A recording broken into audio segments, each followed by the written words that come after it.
Badass big guy.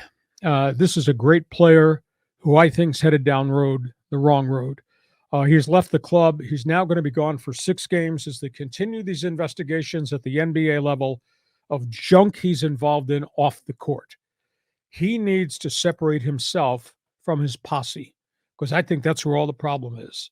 It was an incident at a strip bar in Denver at 4 o'clock in the morning on Monday, in which there's an Instagram video of him flashing a gun.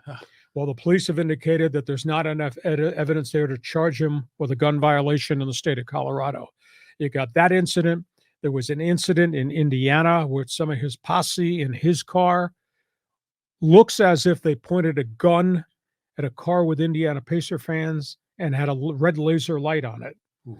There was another incident at a shopping mall with him and a security guard in a confrontation incident. And then a fourth incident that served. He's playing pickup basketball with some 17-year-old kid, and they get into an argument over hard fouls, and he goes in and gets a gun. What's this guy thinking? What's this guy doing? Why is this guy hanging out with all these guys?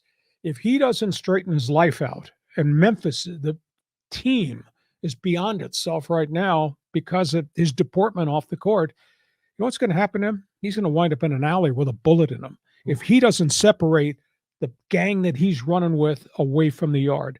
They held a team meeting late last week. Steve Adams, the center who's hurt and is done for the season, he's a captain, held a team meeting and said, you guys need to focus when we're on the road. This is about winning games on the road. It's not about partying with your friends on the road. And he was looking directly at Ja Morant when he was making the statement. I'm sure that's where the team meeting was focused. And Memphis they got 3 major injuries. 3 key guys, including starting center, are now gone for probably the rest of the season. And this guy's getting himself in trouble off the court. I hope we don't wake up one morning and find out that he's in an alley having been shot. He needs to step away from who he's running the streets with. Wow. I had heard the story about the gun in the nightclub, but I didn't know about all the other incidents that you just shared. You know, we see this often, you know, where a lot of kids come from difficult backgrounds. They suddenly have money on hand. Their posse grows around them, but they're coached by the league, by former players on how to manage your life off the court.